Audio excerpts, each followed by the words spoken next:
Hi guys, welcome back. I'm Dave from mygunvalues.com, and today we're out here at my buddy Dick's range taking advantage of breaking the liquid sunshine, as we call it around here. Considering it's rained almost every day for 6 months, we're a little tired of it. So those rumors you hear about Washington State, it rains a lot, they'd be correct, at least this year.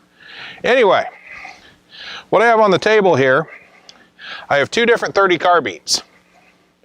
Have the Ruger Blackhawk. Now this is the old model, and if you've seen the video where I did the history on this gun, you can tell the old from the new by two things that very, very easily. If you listen, you heard one click, 2, 3, 4. Okay, that's the old Colt single action type clicks. There is no transfer bar in here for the safety. That makes this gun pre-1973. Ruger changed these in 1973. Now, a lot of them have been reworked, because Ruger still, if I wanted to rework this gun, I could send it back to Ruger, have it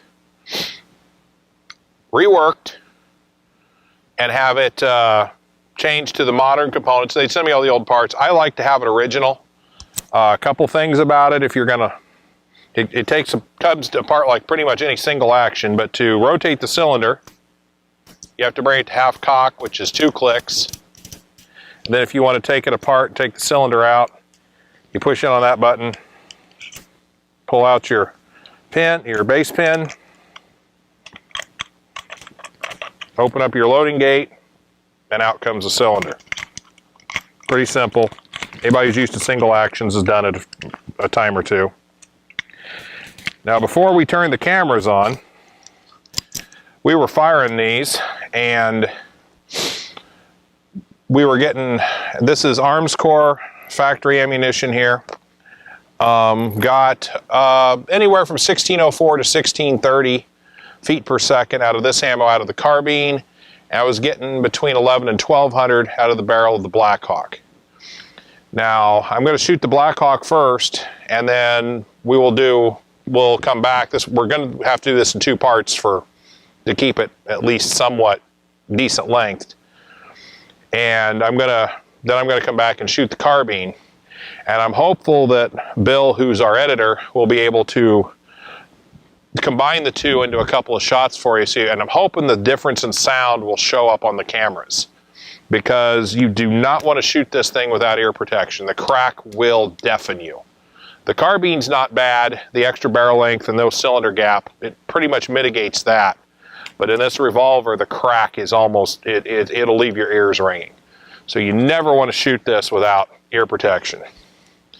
So again, open the loading gate, 2 clicks. Now when you're carrying this gun, because when you drop it, it can fire, you only load 5. Because I'm target shooting it, I'm going to go ahead and load all 6. But if you were carrying it, you would only want to load 5 for safety's sake. So let's see if we can take out some of these clays here.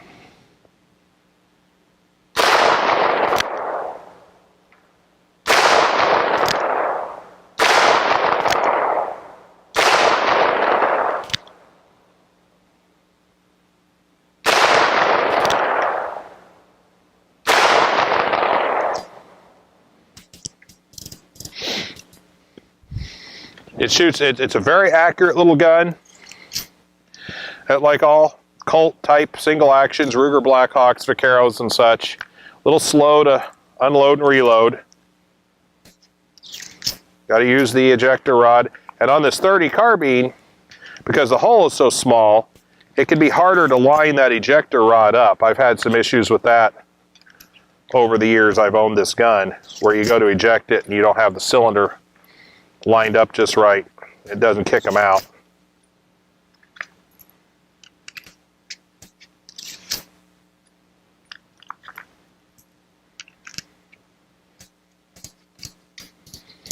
Ruger still makes this today. All these that are cataloged have only been cataloged with the 7.5-inch barrel. And they still, like I said, they still make it today. You've got the adjustable rear sight if you wish. And we have a screw backing out of this thing. Okay guys, I'm back. Tightened the screw down. Wasn't sure what that was all about, but she was certainly coming loose. She is loaded. We're gonna try for the gong down there. See if I can hit that.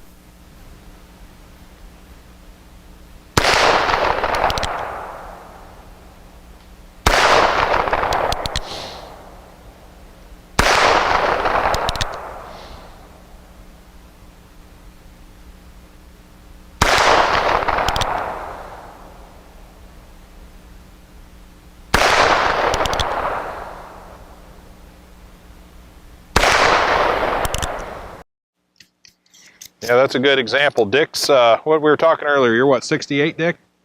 Yeah, he, didn't wear air protection as a young man, plus he fought in that little, that wonderful place as a young man called Vietnam, so that will, ordnance tends to give you hearing problems too.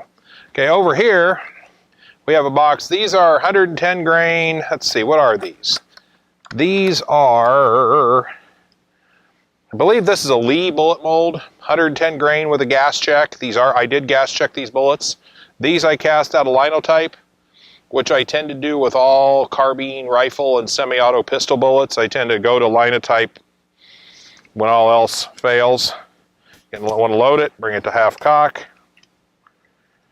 Now this particular pistol, I've only ever handled 2 of these, so I can't say with certainty, but the 2 I've handled, these cylinders are snug.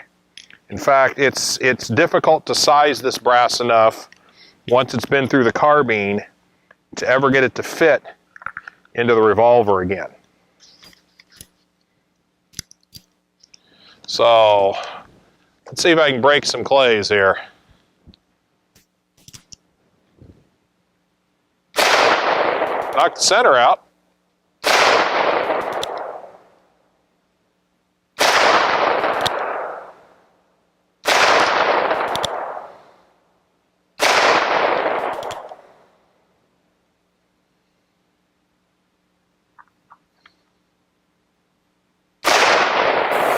Yep. Hit my target.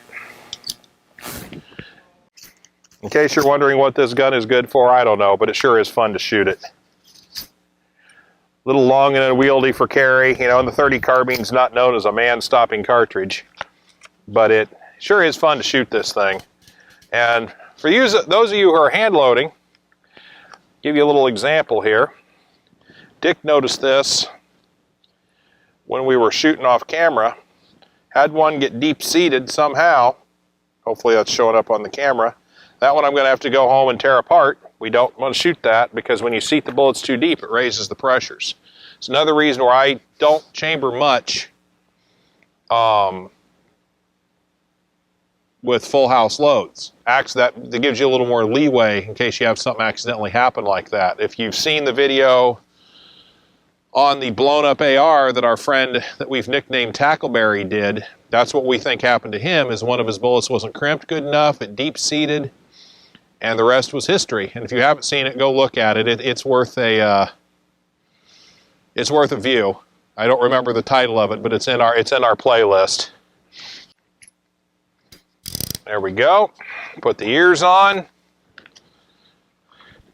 And we'll see if we can break the rest of the clays. We got 4 clays and a partial. We'll see if we can break them all with what's in here.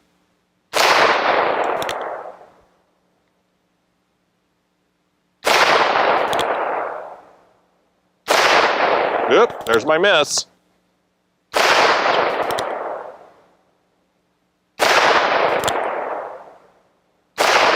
Yep, got them all. Okay, I'm going to shut the cameras off, reset the targets, and we'll come back and shoot the carbine. And again, we're going to do this in 2 videos, so for now I'll say thanks for watching.